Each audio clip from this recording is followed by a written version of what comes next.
Khushid memorial hall के बाहर rangers की मोबाइल्स हैं, मौजूद हैं और आ गई हैं। अस्सलाम वालेकुम नाजरीन, आप देख रहे हैं आवाज़ और मैं हूं शहजाद इकबाल। मियां नवाज शरीफ का दौरा कराची अहम दौरा था, बहुत ही मसरूफ दौरा था और इस दौरे में एपिक्स कमेटी की मीटिंग भी हुई और इस मीटिंग में एक दफ़ा फिर वज़ीर आज़म साहब ने इस अज़म को दोहराया है कि कराची को दहशतगर्दी से पाक करना है। उन्होंने ये भी कहा है कि ये ऑपरेशन जो है कराची में क्रिमिनल्स के खिलाफ है, दहशतगर्दों के खिलाफ है, किसी सियासी जमात के खिलाफ ये ऑपरेशन नहीं किया जा रहा। वाज़े अल्फाज में उन्होंने कह दिया ये ऑपरेशन किसी सियासी जमात के खिलाफ नहीं किया जा रहा। यह भी आज मियां नवाज शरीफ साहब ने कहा है कि तमाम पार्टीज ऑपरेशन के हक में थी कि कराची को क्लीन करना है, कराची में ऑपरेशन होना चाहिए और इसके बाद ही इस ऑपरेशन का आगाज किया गया। आज वजीर आजम साहब ने यह भी कहा और यह बात पहले भी हम अपने प्रोग्राम में आदाद शुमार की सपोर्ट के साथ दोहराते रहे हैं कि कराची में टारगेट किलिंग में कमी हुई है, अगवा बराए तावान में कमी हुई है और भत्ताखोरी में कमी हुई है और यही बात आज मियां नवाज शरीफ साहब ने भी की। इंटरेस्टिंगली आज इमरान खान साहब ने उनकी बात को सपोर्ट किया है। ऐसा लगता है कि इस इशू पर इमरान खान साहब और मियां नवाज शरीफ साहब जो है वो एक ही पेज पर हैं। इमरान खान साहब ने भी यही कहा कि ये जो कराची का ऑपरेशन है तमाम पार्टीज के कहने पर शुरू किया गया था, इसमें MQM की राय भी शामिल थी और साथ साथ इमरान खान साहब ने आज ये भी कहा है कि अब पहली मर्तबा ऐसा लगता है कि दहशतगर्दों को निशाना बनाया जा रहा है, ठीक तरीके से निशाना बनाया जा रहा है और मुस्तकबिल उनको आगे जाके बेहतर नजर आता है। मैं सुनाना चाहूंगा कि आज मियां नवाज शरीफ क्या कहा था कराची में और इसके बाद इमरान खान साहब ने क्या फरमाया था। क्रिमिनल्स के खिलाफ ये सारा ऑपरेशन है, ये किसी पार्टी के खिलाफ नहीं है, किसी सियासी पार्टी के खिलाफ नहीं है और सब सियासी पार्टियां इस कमरे में मौजूद थी जब हमने इसका फैसला किया था। सबकी रजामंदी के साथ ये ऑपरेशन शुरू किया था और ये तय किया था कि ये ऑपरेशन जो होगा ये सिर्फ क्रिमिनल्स के खिलाफ होगा और हमने मेरा ख्याल है उसकी पासदारी की है। पहली दफा नजर आया है कि अब किसी दहशतगर्द को बख्शा नहीं जाएगा।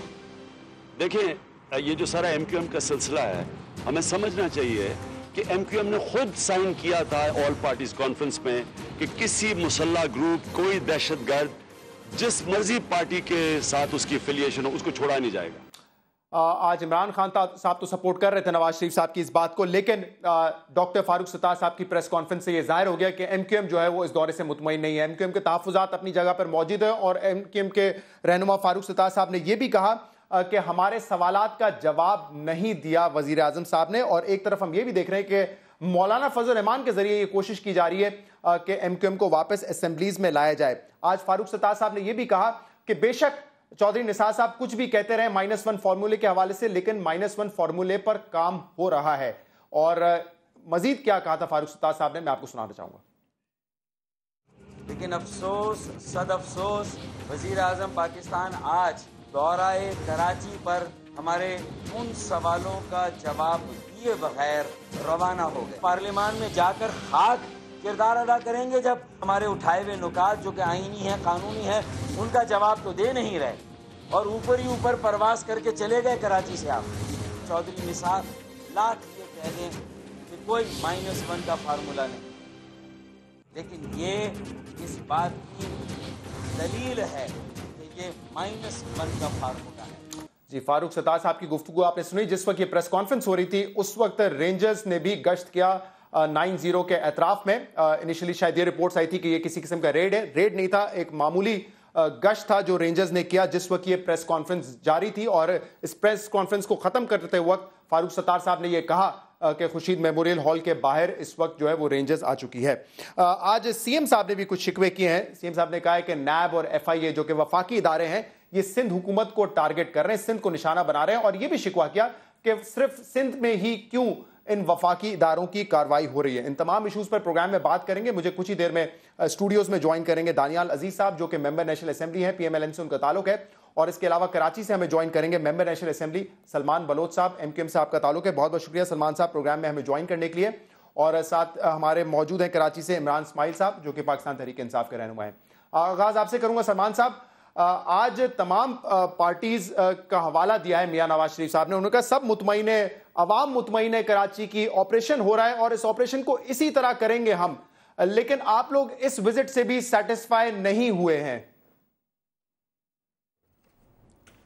औज़ु बिल्लाहि मिनश शैतानिर रजीम, बिस्मिल्लाहिर रहमानिर रहीम, इय्याका नअबुदु व इय्याका नस्तईन, व तुइज़्ज़ु मन तशाअ व तुज़िल्लु मन तशाअ बियदिकल खैर। इन्नल्लाह मा साबरीन, अल्लाह सब्र करने वालों के साथ है। और शहज़ाद आपका शुक्रिया, और आपके तवज्जुह से मैं पूरी कौम से ये अपील करूँगा कि वो रशीद गोडल भाई की सेहत के लिए, ज़िंदगी के लिए दुआ करें। आमीन। जहाँ तक अच्छी खबरें हैं कि वो बेहतर हो रहे हैं। जी बिल्कुल। पीएम साहब की विज़िट की बात की तो आज फ़ारूक सत्तार भाई ने बड़ी डिटेल में प्रेस कॉन्फ्रेंस की है। हमें तो ये था कि, और इससे पहले मैं आज हमारे एक हीरो शहीद राशिद मिनास की 44वीं बरसी भी है, शहादत का दिन है उनका, उसे भी हमें याद रखना चाहिए, क्योंकि हम शायद हमारे उन शोधा को भी फरामोश करते जा रहे हैं, भूलते जा रहे हैं, जिन्हें हम स्कूल के ज़माने में पढ़ा करते थे, सुना करते थे। तो हमारी नई नस्ल को बताना भी ज़रूरी है। जहाँ तक पीएम साहब के दौरे का सवाल है, हम तो ये बहुत एक्सपेक्ट कर रहे थे कि शायद वो हमारे कंसर्न्स को एड्रेस करेंगे, हमारे सवालात के जवाब देंगे। और रशीद गोडल भाई जो कि इंतहाई ज़ख्मी हालत में हॉस्पिटल में हैं, ICU में, बीइंग ए कुलीग और कौमी असम्बली मेंबर, तो नवाज़ शरीफ साहब जाते वहाँ पर शायद अयादत करते, लेकिन वो भी नहीं हो पाया। और नवाज़ शरीफ साहब ने फिर कहा कि ऑपरेशन जारी रहेगा। बिल्कुल हम भी कहते हैं ऑपरेशन जारी रहना चाहिए क्रिमिनल्स के ख़िलाफ़। हमने ऑपरेशन के जारी रहने पे सलमान साहब, एक तो ये कि मुझे ये बता दें, कोई तयशुदा आपकी मुलाकात तो नहीं थी, और जो सबसे बड़ा आपका सवाल है उसका जवाब तो बड़े वाज़ेह अल्फाज में दे दिया ना नवाज शरीफ साहब ने। नवाज शरीफ साहब ने कहा है कि ये ऑपरेशन किसी सियासी जमात के खिलाफ नहीं है, ये ऑपरेशन क्रिमिनल्स के खिलाफ है। तो जो सबसे बड़ा आपका एतराज था कि इसका रुख आपकी तरफ मोड़ दिया गया है, उसका जवाब तो मियां साहब ने दिया है बड़े सही तरीके से। मैं इसे लफ्ज़ी कहूँगा शहजाद, और मैं ये कहूँगा कि अगर अच्छा होता कि वो इस मौके पे, जबकि साहना कसूर पे जिसमें कर्नल शुजा इनके अपने पंजाब के वज़ीर दाखिला शहीद हुए, लोग ज़ख्मी हुए और भी लोग शहीद हुए, वहाँ पे DSP साहब भी, रशीद गोडल भाई के ऊपर हमला हुआ, इंतहाई तशवीशनाक हालत में उनका ड्राइवर शहीद हुआ। अगर वो हमें मौका दे देते, वक्त की मुलाकात या ताज़ियत कर लेते तो बहुत अच्छा रहता। कंसर्न्स को हमारे जो है सवालात के जवाबात नहीं दिए गए जो कि हमने उन तक पहुँचाए, और हमने कोई इतनी बड़ी चीज़ें तो उनसे नहीं मांगी। हमने तो सिर्फ ये कहा है कि आप मॉनिटरिंग कमेटी बना दीजिए, आप जो है हमारे 41 मावरा अदालत कत्ल जो किए गए कारकुनान एक्स्ट्रा जुडिशली किए गए, उनकी इंक्वायरी के लिए जुडिशल कमीशन बना दीजिए। आप जो है हमारे 130-160 लापता कारकुनान जो हैं उनको जो है कहीं ना कहीं किसी ना किसी अदालत में पेश करके 90 दिन के रिमांड पे दे दीजिए। और फिर कायदे तहरीक मोहतरम अल्ताफ हुसैन भाई की तकारीर पे जो गैर आईनी गैर कानूनी पाबंदी लगाइए। जिस तफसील में आप जा रहे हैं सलमान साहब, मुझे पता है ये सारे आपके मुतालबात है, लेकिन मैं ये कह रहा हूं कि ये मुतालबात नवाज शरीफ साहब ने डायरेक्ट तो आज नहीं सुने। इसके लिए तो यकीनन आप लोगों ने कहा आप इस्लामाबाद आएंगे और बातचीत होगी और इसके बाद इस मसले का हल निकाला जाएगा ना, तय तो ये हुआ था। शहजाद, बात सिर्फ ये है कि अगर आप शहर कराची में आते हैं और शहर कराची को क्या पैगाम देके जाते हैं, शहरियों को क्या पैगाम देके जाते हैं। कायदे तहरीक मोहतरम अल्ताफ हुसैन भाई की तकारीर पर अगर किसी को लाइव नशरियात पे अपना शौक़ है पाबंदी लगाने का, तो कानून का रास्ता अपनाएं, ड्यू प्रोसेस ऑफ लॉ में जाएं, सुप्रीम कोर्ट को रेफरेंस करें। लेकिन गैर कानूनी गैर आईनी इक़दाम क्यों किया गया? और हम देखें ऑपरेशन के ख़िलाफ़ नहीं है, हमने ऑपरेशन पे एतराज़ किया है, उसकी डायरेक्शन पे एतराज़ किया नहीं, क्या हमने जो है तहफ़्फ़ुज़ात का इज़हार किया है। से बात कर रहा था, मैं सिर्फ ये कह रहा था ये जो तफसीली आप कह रहे हैं कि हमारे ये नुकात हैं, इन पे बात होनी चाहिए, तो मैं कह रहा हूं कि इस दौरे में तो वो तयशुदा नहीं था कि उन पे बात होनी है। मेरे ख्याल से इन तफसीलात को तो आप वर्कआउट करेंगे जब आप इस्लामाबाद कराची तो आए। शहजाद बात करता हूं, मैं सिर्फ इतनी अर्ज कर रहा हूं कि वो कराची आए तो कल कॉल ही कर लेते। मैं ये दानियल साहब से पूछ लेता हूं। दानियल साहब, आज वजीर आजम साहब का दौरा था, पहले तो बहुत बहुत शुक्रिया आप प्रोग्राम में तशरीफ लेकर आए। वजीर आजम साहब का दौरा था, MQM का शिकवा है, हमारे तहफ़्फ़ुज़ात, हमारे सवालात, किसी चीज़ का जवाब नहीं दिया। कराची आए थे, कर्टसी कॉल कर लेते, रशीद गोडल साहब का विजिट कर लेते तो बहुत बेहतर होता। कराची के अवाम को और बिलखुसूस MQM को एक प्रॉपर मैसेज मिलता है इस ऑपरेशन के हवाले से। जी बिल्कुल, इन दोनों नुकात के ऊपर सबसे पहले मैं आपको बताता चलूँ कि ये उनके टूर में था कि वो गुडेल साहब को जाके उनकी तीमारदारी करते, लेकिन अनफॉर्चुनेटली जो सिक्योरिटी के हालात हैं उन्होंने उनको इजाज़त नहीं दी।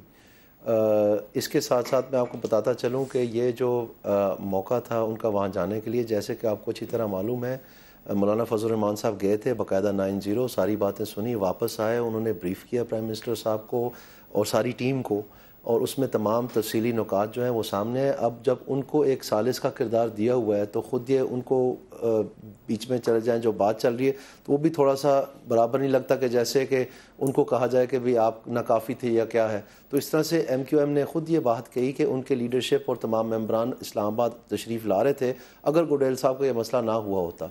तो मेरे ख्याल में ये एक जेस्चर था, एक मौका था जिसमें उन्होंने, क्या ये बेहतर नहीं होता डॉक्टर फारूक सत्तार साहब, जब तमाम लोग वहां पे मीटिंग में मौजूद थे, उनको बुलाकर इन तमाम चीजों को रिजॉल्व कर लिया जाता?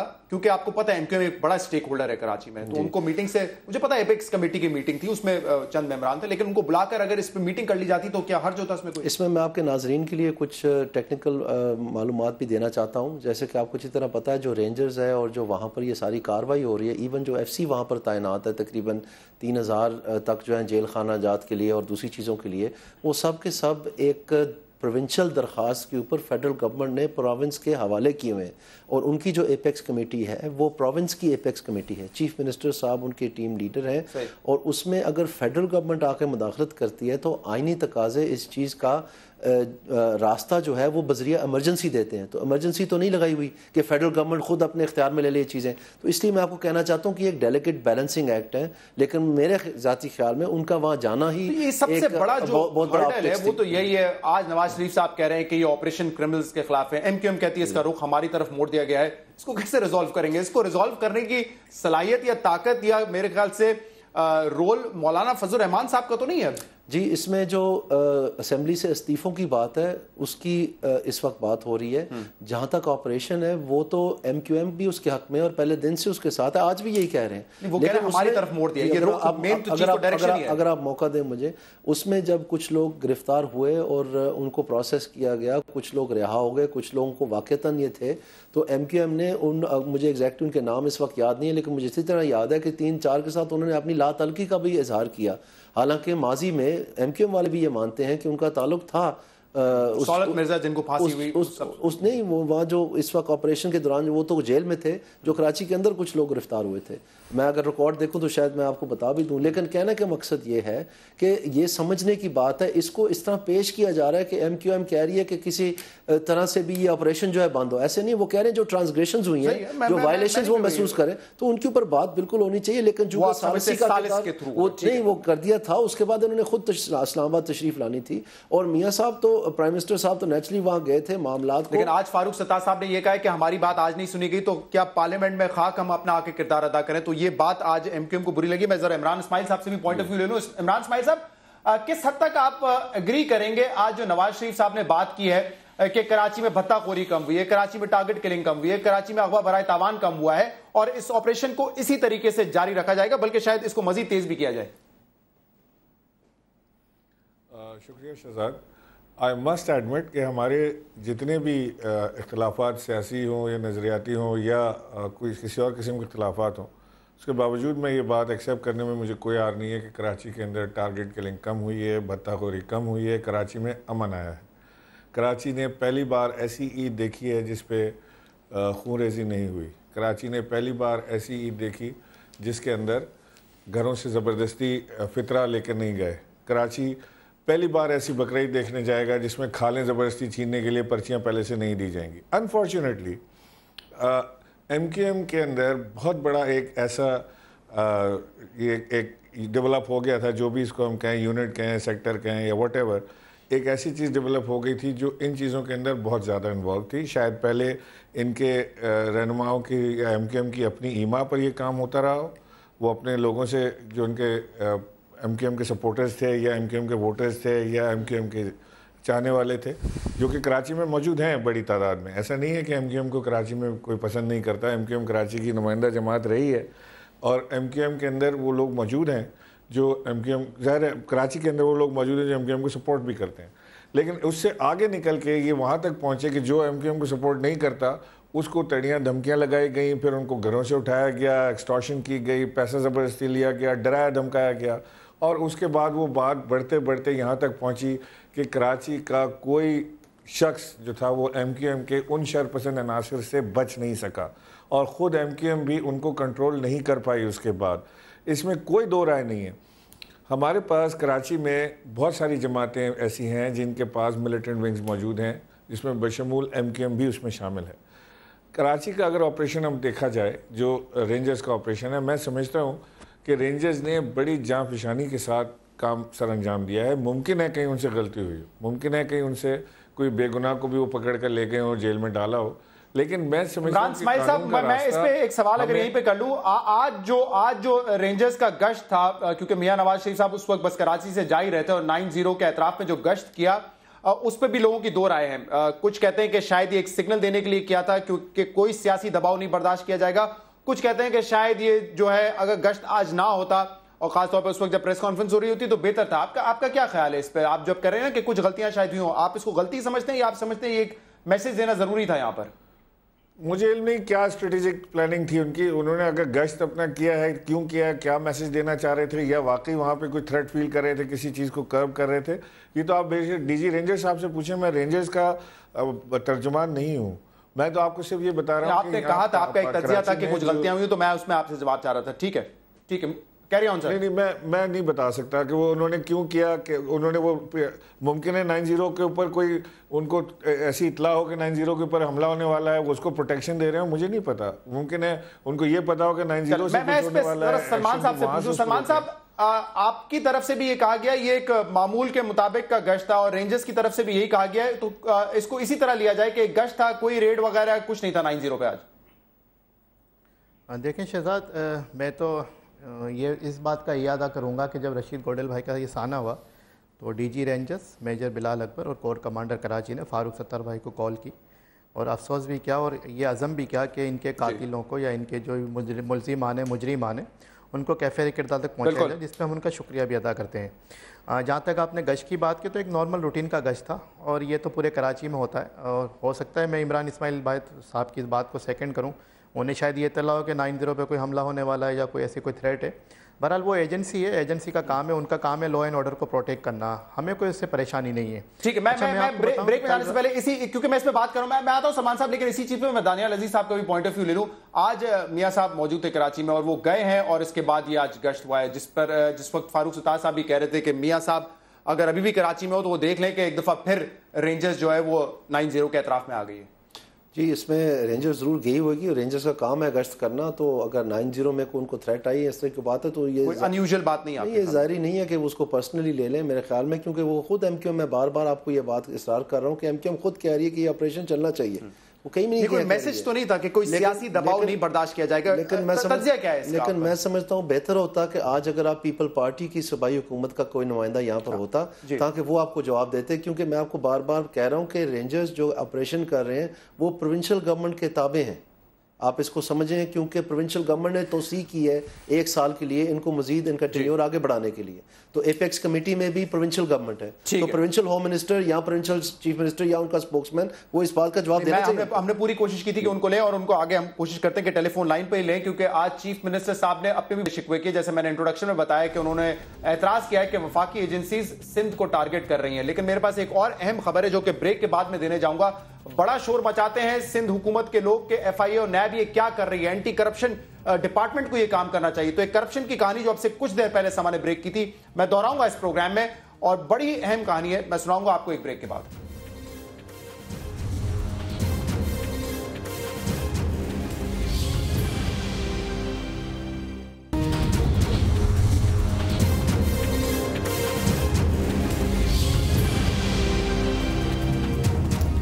वेलकम बैक नाजरीन। मैंने कहा था ब्रेक के आने के बाद मैं आपको ये बताऊंगा, आज जब मियां नवाज शरीफ साहब भी कराची में थे उनको भी बताया गया कि सीसीटीवी फुटेज उन लोगों की हमारे पास मौजूद है जिन्होंने कातिलाना हमला किया रशीद गोडेल साहब पर, लेकिन वो बड़ी ही अनक्लियर है, उससे किसी के चेहरे वाजे नहीं होते। और इसकी वजह यह है कि जो कैमरेज नस्ब किए गए हैं कराची में उनकी क्वालिटी इतनी अच्छी नहीं है। 2.5 लाख का कैमरा लेकिन खरीदा 10 लाख में गया था, और 2011 में 650 कैमरे कराची में लगाए गए जिनकी कीमत जो है वो 70 करोड़ थी, यानी कि एक कैमरा जो है उसकी कीमत तकरीबन 10 लाख रुपए की थी।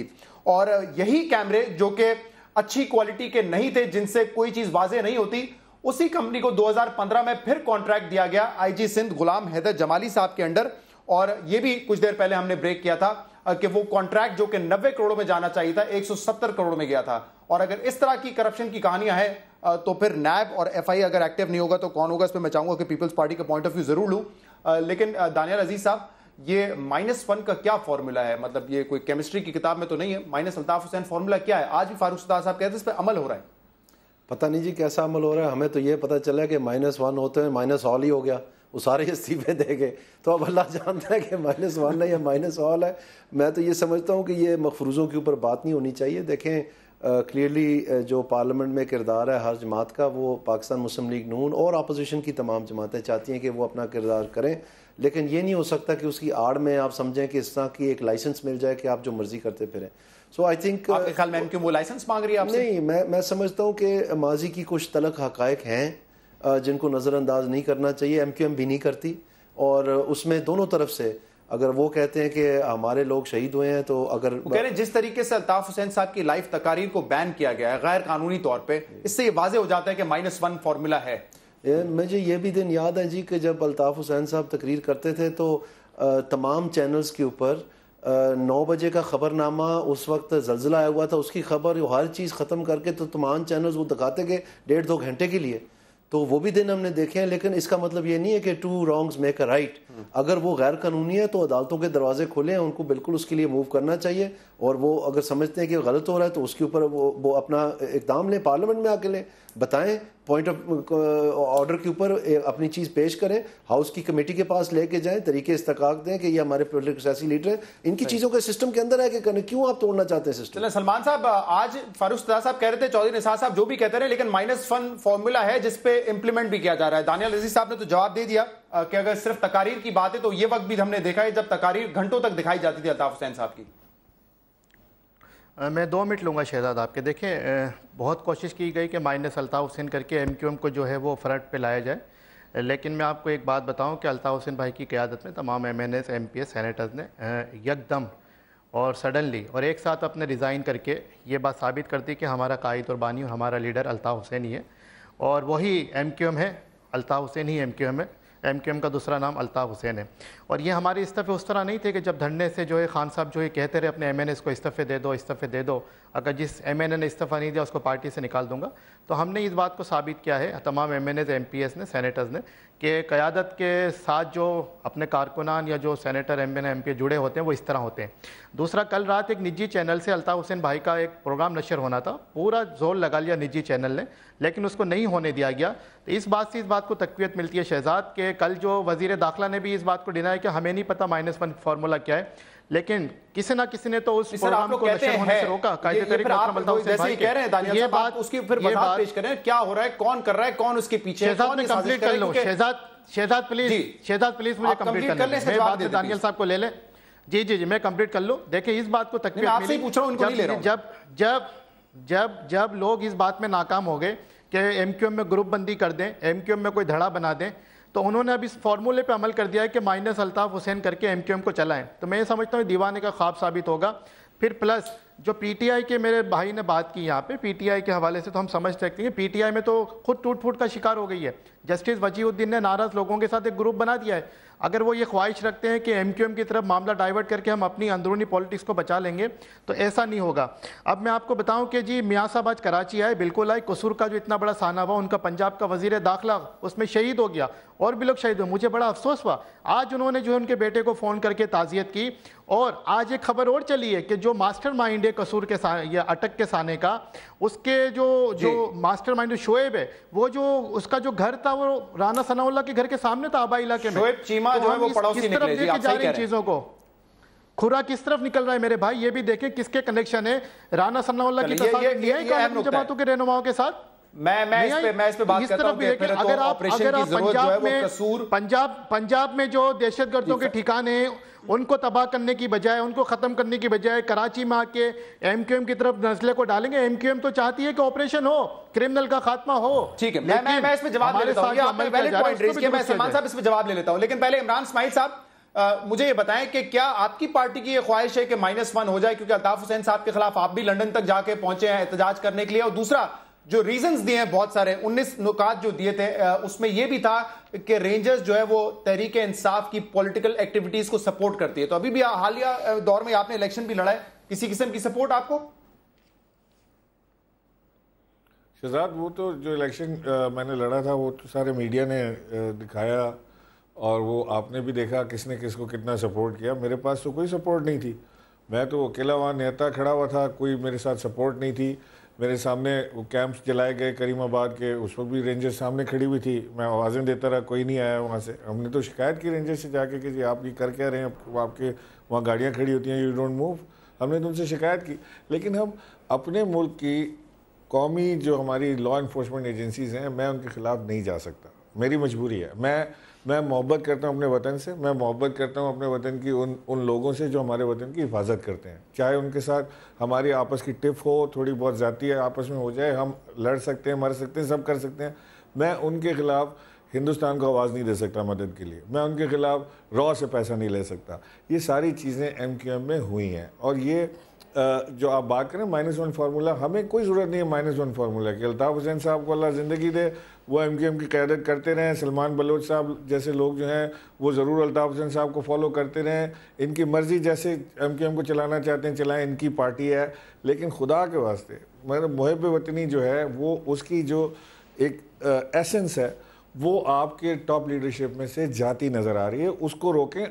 आप एक सेन आदमी हैं सलमान साहब, आप अपनी लीडरशिप को समझाएं। अगर आपके अंदर हिम्मत और ताकत अल्लाह दे कि आप उनको समझा सकें, आपकी बोरी ना बन जाए, तो आप वहाँ जाके समझाएं उन्हें कि भाई आप ये किस तरह की बात हमारी फिक्र ना करें, कि जी हमारी लीडरशिप हमारी बात भी सुनती कभी है, आप हमसे मशवरत भी करती है, कभी आप किससे मदद हमारी लीडरशिप हमसे बात भी सुनती है, लीडरशिप से हमारी मशवरत भी करती भरपूर लड़ाइयाँ भी करते हैं, हमारी तो नाराजगियाँ भी होती हैं, दोस्तियाँ भी होती हैं, सारा कुछ होता है। आप जस्टिस वजीउद्दीन साहब की मिसाल दे रहे हैं, मजाल है कोई MQM का अंदर कोई बना के तो देखे, ऐलान करे आज के जी उसने MQM दूसरी बनाई, देखें उसका होता है क्या है। देखा नहीं माजी में हमने क्या हुआ लोगों के साथ। इस तरह आप लोगों ने जो आपने जो दहशत के ऊपर निजाम कायम किया, मैं सलमान साहब इस पे रिस्पॉन्ड करना चाह रहे हैं। इमरान इस्माइल साहब, वो क्रम्बल डाउन कर रहा है, वो टूट रहा है दहशत का महल, उसकी आपको तकलीफ हो रही है कि जी अब वो दहशत का महल टूट रहा है जो आपने सलमान साहब रिस्पॉन्ड करना चाह रहे हैं। जो आपने माजरों को 30 साल आपने तकलीफ में रखा, माजरों को 30 साल आपने तकलीफ में रखा। मैं आ रहा हूं सलमान साहब की मुकम्मल कर लें, आप जवाब दे दें इसका। कोटा सिस्टम हम खत्म करेंगे, आपने ये तमाम बातें NA-246 में कर चुके हैं। आपने कहा यूनिवर्सिटीज बनाएंगे, कोई यूनिवर्सिटी नहीं बनाई। इमरान साहब ये बात बड़ी अहम है, ये सब बातें आप कर चुके हैं, इसके बावजूद अजीजाबाद के लोगों ने आपको वोट नहीं दिया। ये सलमान साहब कह रहे हैं कि आप ये सब बातें कर चुके हैं अपनी इलेक्शन कैंपेन में, लेकिन सलमान साहब क्या रिस्पॉन्ड करना चाह रहे थे आप? जी जी प्लीज, मैं रिस्पॉन्ड कर दूं शहजाद? देखिए मैं आपसे पहले भी कह चुका हूं कि MQM कराची में मकबूल जमात है, MQM के स्ट्रॉन्ग होल्ड्स हैं कराची में, और अजीजाबाद तो इनका घर है। मैं तो इनके घर में इनको चैलेंज करने गया था। शहजाद, उससे क्या फर्क पड़ता है? जी सलमान साहब, मुझे जवाब ले लेने दें सलमान भाई, मुझे क्या फर्क पड़ता? इन्होंने ये तो यहाँ तक ले आए थे कि जी अगर अजीजाबाद की सीट हमसे छीनी गई और कोई और जीता तो कराची में आग लग जाएगी, पाकिस्तान टूट जाएगा। अगर सलमान साहब ठीक है, इमरान साहब मैंने सुन लिया आपकी बात, अब मुझे सलमान साहब को जवाब लेने दें। जी सलमान साहब। इमरान साहब, पहले तो मेरी फिक्र ना करें कि मेरी बोरी बनती, हमारे यहाँ कल्चर ही नहीं है। और हमारी जो क़यादत है जिसमें कायदे तरीक़ अल्ताफ़ हुसैन भाई राब्ता कमेटी कारकुनान लेवल तक जो है मशावरत करती है, और हमने जो इस्तीफ़े भी दिए हैं वो मशावरत के अमल के गुजर के दिए। हर इशू पे हमसे जो मशवरा किया जाता है और हम जो बात बताते हैं क़यादत को रीजनेबल होती है, क़यादत उस बात को मानती भी है, उसको मानती भी है। और इमरान इस्माइल साहब का तो मैं क्या बताऊं कि NA-246 में जो आवाम ने जो उन्हें एक सबक सिखाया है, शायद अब तक उन्होंने उससे सबक नहीं सीखा। वो अभी भी खौफ की बात कर रहे हैं, MQM की बात कर रहे हैं। और इमरान इस्माइल साहब का तो बड़ा अच्छा एक स्टाइल मशहूर बात है, गाड़ी के ऊपर खड़े होकर कहते जी मैं हूँ शाहरुख खान, आओ मुझे वोट दे दो। ऐसा नहीं हो सकता। अच्छा, लेकिन वो एक्सेप्ट कर रहे हैं कि आपका वोट बैंक है कराची में, वो इसको अपोज नहीं कर रहे इस बात को, वो एक्सेप्ट कर रहे हैं इस बात। वो तो जो रोजे रोशन की शहजाद, वो तो रोजे रोशन की तरह आया है। मुझे तो याद इमरान इस्माइल की बात तो वही है, शाहरुख खान हूँ। इमरान इस्माइल की बात तो वही है कि जो सूरज को चराग दिखाना ना, वो तो MQM का वोट बैंक है। आज भी जो है इमरान भाई, मैं आपकी बात में नहीं बोला। इमरान भाई, मैं आपकी बात तो सलमान साहब वहीद मुराद हूँ, मैं शाहरुख खान नहीं बन सकता। अच्छा इमरान साहब और सलमान साहब, आपने बड़ी एक इंपॉर्टेंट बात की थी, मैं चाह रहा हूँ उसका जवाब मैं ले लूं दानियाल साहब से, क्योंकि भी मैं कंप्लीट कर लूं शहजाद, मैं कंप्लीट कर लूं। अच्छा मुकम्मल बड़ी बातें की है, मैं कंप्लीट कर लूं। ये देखें, जब साना ये इमरान इस्माइल साहब को यहाँ पे इस्माइली कम्युनिटी ने वोट दिया, यहाँ पे जो है काठियावाड़ी कम्युनिटी ने वोट दिया, लेकिन जब साना सफूरा हुआ तो इमरान इस्माइल समेत कोई भी इनकी क़यादत उनके ताज़ियत करने भी नहीं आई। आज ये जो PTI में जो मुझे जवाब सामने आने दें, घर की लड़ाई को जो है वो MQM की तरफ डाइवर्ट ना करें। इमरान खान साहब ट्वीट कर रहे हैं, रियान खान भाभी उसका जवाब में ट्वीट कर रही है। अगर पहले घर की लड़ाई को देख लें, जस्टिस वजीर की बातों को एड्रेस कर लें, उसके बाद MQM की बात करें। पंजाब के दूसरे हिस्से में होने की जरूरत है जिस तरह कराची में किया जा रहा है। और मैं आपके इल्म के लिए आपको बता रहा हूँ कि जैसे आपका प्रोग्राम अभी चल रहा है, इस वक्त तक एक तो 148 लोग जो हैं मुख्तलिफ इलाकों में, जिनमें फैसलाबाद भी शामिल है, वो गिरफ़्तार किए गए हैं। और एक बड़े पैमाने पे ऑपरेशन जो है वो अभी जारी और सारी है, और उसमें जॉइंट टीम्स हैं जो मैं आपको बता, जैसे आज महफिल सजी थी कराची में, ऐसी महफिल हमने पंजाब के लिए तो नहीं देखी जहाँ पे मियां साहब भी हो, तमाम लोग बैठे हुए और किसी एक मखसूस इलाके में एक फुल फ्लेज ऑपरेशन करने की बात हो रही है, जिस तरह अटक में जरूरत है या फैसलाबाद में है। जी, फुल फ्लेज ऑपरेशन जारी है। मैं आपको बार बार कहता हूँ, आप थोड़ा सा फिगर्स पे इन्हिसार करें। मुझे नहीं मालूम है अगर आपने वो देखे हैं कि नहीं, नेशनल एक्शन प्लान के जो एग्रीगेट फिगर्स हैं उसमें बाय फार जो एक्टिविटी है, मैं पहले भी आपके प्रोग्राम पे कह चुका हूँ, दोबारा आपसे अर्ज़ कर रहा हूँ कि अगर सिंध, बलूचिस्तान और केपी आप मिला भी लें तो ये चंद सैकड़ा बनते हैं जो FIR या गिरफ्तारियाँ हुई हैं। जो खालिस्तान पंजाब में हुई वो 3000 से ज़्यादा है।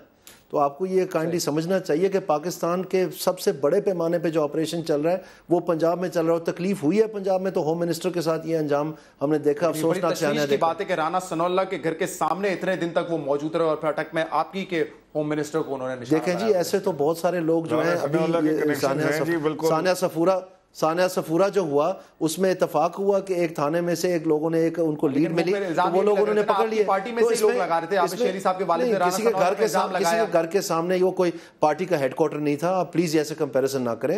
राना सनाउल्लाह पे इल्जाम आपकी पार्टी के आबिद शेरी साहब के वालिद वज़ीर कानून है, वज़ीर दाखिला रह चुके हैं। देखिए पार्टियों के अंदर बहुत सारे भाईजान, आप बात कर लें या मुझे करने दें, मैं तो आप पे नहीं बोला ना, तो 1 मिनट दे दें प्लीज। चले, मैं आपसे ये अर्ज कर रहा हूँ कि पार्टियों के अंदर बहुत सारे इख्तलाफ होते हैं और जो पंजाब की जो एपेक्स कमेटी है वो इस सारे प्रोसेस को मनोवन उसी तरह मॉनिटर और एक्टिविटीज कर रही है जैसे सिंध में हो रहे हैं। चले ठीक है, मैं आप तीनों का शुक्रिया अदा करना चाहूंगा। कराची के हवाले से हम बात कर रहे थे, आज मियां साहब का विजिट था। एक ब्रेक, बहुत अहम स्टोरी है। अमीरुल्लाह स्टूडेंट जो कि अमरीका गया था, स्कॉलरशिप पे अमरीका गया था, जिसके बारे में हम सुनते रहते हैं कि अरबों रुपए का उनका हेल्थ बजट है, करोड़ों अरबों डॉलर्स का उनका जो है बजट है डिफेंस का।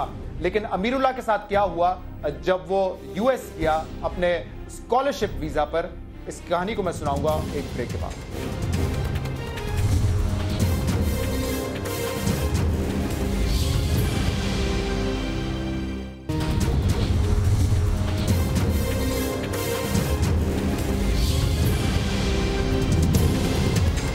वेलकम बैक नाज़रीन। सियासत पे तो बात होती रहती है, लेकिन ये बड़ा अहम इशू है जिसको मैं इस वक्त डिस्कस करने जा रहा हूं। ये कहानी है अमीरुल्लाह की जो कि बलूचिस्तान से ताल्लुक रखता है, बलूचिस्तान के इलाके किला सैफुल्ला से ताल्लुक रखता है। ये नौजवान 22 साल का नौजवान 6 महीने की स्कॉलरशिप पे वॉशिंगटन गया था, अमरीका गया था, और जब ये वहां पे पहुंचा तो इसके सर में दर्द हुआ और इसके बाद इसको डायग्नोज हुआ ब्रेन ट्यूमर। इसका इलाज अमेरिका में वहां पे करवाने से मना कर दिया गया। जिस इदारे की स्कॉलरशिप पर गया था उस इदारे ने इसका इलाज नहीं करवाया और कहा कि इसको डिपोर्ट करके वापस पाकिस्तान भेजा जाएगा। अहम सवाल यह है कि अमेरिका जितना बड़ा मुल्क जिसके अरबों डॉलर के डिफेंस बजट है, हेल्थ बजट उनका इतना बड़ा है, जब वो लाखों डॉलर देके स्कॉलरशिप पे बुला सकते हैं तो क्या वजह है कि इस लड़के का इलाज नहीं करवा रहे, अमीरुल्लाह को वापस पाकिस्तान भेज रहे हैं। और इस पर हम मजीद बात करेंगे उनके भाई से जो कि इस वक्त हमारे साथ मौजूद है कराची में। अमानुल्लाह, सबसे पहले तो मुझे बड़ा अफसोस है कि आपका भाई जो है वो इस बीमारी का शिकार है, ब्रेन ट्यूमर का, लेकिन मुझे जरा बताएं हुआ क्या था। ये गया था स्कॉलरशिप के लिए और इसका इलाज वहां पर क्यों नहीं हो रहा, इसको वापस पाकिस्तान क्यों डिपोर्ट कर रहे हैं? बिस्मिल्लाहिर्रहमानिर्रहीम। भाई, मेरा भाई तकरीबन 9 अगस्त को इस्लामाबाद की रिपोर्ट से अमेरिका गया था। USA की एक एजुकेशन फाउंडेशन ने उसके ज़रिए जब वो वाशिंगटन पहुंचा था तो तकरीबन उसको ये ब्रेन ट्यूमर हुआ था, उसको शदीद तकलीफ उधर हुई थी।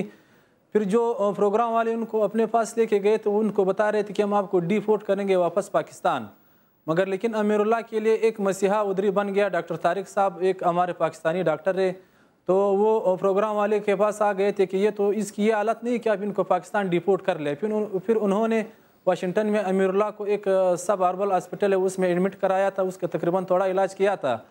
तकरीबन आज सुबह वो अमीरुल्लाह ने हमसे फ़ोन की रब्ता किया कि मैं अभी रवाना हो चुका हूँ, तकरीबन कल सुबह 4 बजे कराची वो पहुँच जाएगा। तो आप कह रहे हैं कि उस पाकिस्तानी डॉक्टर ने जिसने जो मसीहा था अमीरुल्लाह के लिए, उसने वहां पे इलाज किया, लेकिन उसने ये भी कहा था कि डिपोर्ट करने जैसी हालत नहीं है, और फिर भी वहां पर अमेरिका में उसका इलाज नहीं करवाया और उस इदारे ने भी साथ नहीं दिया जिन्होंने स्कॉलरशिप दी थी इसको। सर वो तकरीबन जिस वक्त वो पहुंचा था, जो ही इसको ये तकलीफ पहुंची थी तो वो कह रहे थे कि हम आपको डिपोर्ट करेंगे, मगर लेकिन मसीहा सिर्फ डॉक्टर तारिक साहब बन गए थे, जो हमारे एक पाकिस्तानी डॉक्टर है। मैं उसका इंतहाई शुक्रगुजार हूँ कि उन्होंने प्रोग्राम वाले को बताया था कि भाई इसकी ये हालत नहीं है कि आप इसको पाकिस्तान डिपोर्ट कर ले, खुदा के लिए इसका कुछ इलाज कर ले।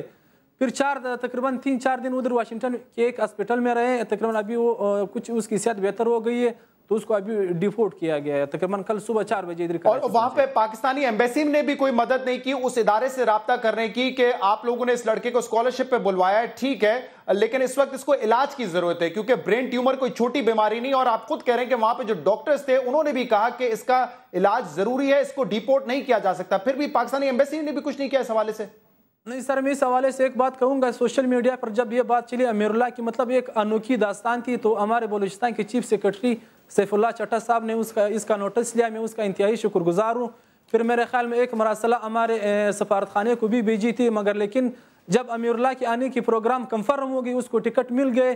कल रात मेरे ख्याल में हमारे सफारत खाने की तरफ से कुछ बंदे आए थे, उनसे रब्ता किया था। तो अच्छा, अब मुझे अमानुल्लाह ये बताएं, इस वक्त अमीरुल्लाह की तबीयत आप कह रहे हैं थोड़ी सी बेहतर है, उसका हौसला तो नहीं टूटा है? वो मुझे पता है कि वो चाहता था और आपकी भी एक ख्वाहिश थी उसका इलाज अमेरिका में हो जाए क्योंकि जरूरी है उसका फौरी इलाज होना, लेकिन अब वापस आ रहा है, मायूस तो नहीं है? नहीं सर, हम मायूस नहीं है। अमीरुल्लाह एक यकीनन एक मेहनती लड़का है, उसका इतना हौसला है कि यकीनन मैं आपको बता दूं कि हमारे अंदर वो हौसला नहीं है। अमीरुल्लाह अब आ रहा है। मेरे सिर्फ अपने हुक्मरानों से एक अपील है कि मेरे भाई की सेहत और मेरे भाई की तालीम पर खसूसी तवज्जो दे ताकि वो बच्चा पढ़ ले। ठीक है अमानुल्लाह, बहुत बहुत शुक्रिया। आप हमारे अमरीकी इदारों ने उसका साथ नहीं दिया, पता नहीं हमारे जो सरकारी लोग हैं या जो सियासतदान है वो उसका साथ देंगे नहीं देंगे, लेकिन मैं आपको ये अश्योरिटी करवा रहा हूं कि समा ने इस स्टोरी को उठाया है, हमने इस स्टोरी को उठाया है और समा जो है यकीनन आपके भाई के साथ खड़ा रहेगा। हम कोशिश करेंगे उसका बेहतरीन इलाज हो और वापस वो जो है अपनी तालीम को कंटिन्यू कर सके, उसको मुकम्मल कर सके। पाकिस्तानी एम्बेसी से भी इस हवाले से रब्ता किया जाएगा। बहुत बहुत शुक्रिया। ये स्टोरी आपने देखी अमीरुल्लाह की, जो कि 22 साल का नौजवान है, तालीम हासिल करने गया था लेकिन ब्रेन ट्यूमर की वजह से उसको डिपोर्ट किया जा रहा है। डॉक्टर्स ने कहा कि इलाज होना ज़रूरी है, इस वक्त उसको डिपोर्ट नहीं किया जा सकता, लेकिन फिर भी उसको वापस भेजा जा रहा है अमरीकी इदारों की तरफ से। इस प्रोग्राम का फीडबैक आप हमें दे सकते हैं और ख़ासतौर पर इस स्टोरी के हवाले से अगर आप हमें कुछ लिखना चाहते हैं तो आप हमारे सोशल मीडिया पर हमसे रब्ता कर सकते हैं। इजाज़त दीजिए, अल्लाह हाफ़िज़।